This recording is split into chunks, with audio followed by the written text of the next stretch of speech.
The Belvidere School District holds a public session Monday night to discuss potential changes to school buildings, including the possible closure of one elementary school. 23 News reporter Sydney Stoffregan is live in Belvidere with a preview of tonight's meeting. Thanks, Anna Marie and Mike. I'm out here outside the district office where one of several meetings have been scheduled where anyone can come and voice their concerns as to whether or not Perry Elementary School should close or be repurposed. District 100 hopes to realign resources to provide support and added value to the community. The possible closure of Perry Elementary stems from a below average number of students living in the area and who attend that school.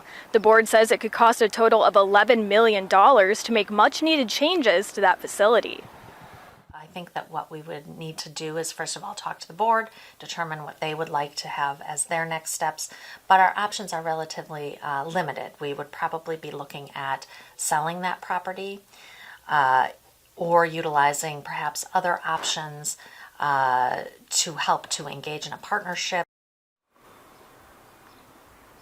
Should Perry Elementary School be closed, the Board of Education says that all staff and students will be relocated to different schools in the district. Working for you in Belvidere, Sydney Stoffregan, 23 News. Thank you, Sydney. And the next hearing is set for 10 in the morning, Saturday, May 4th at the district office.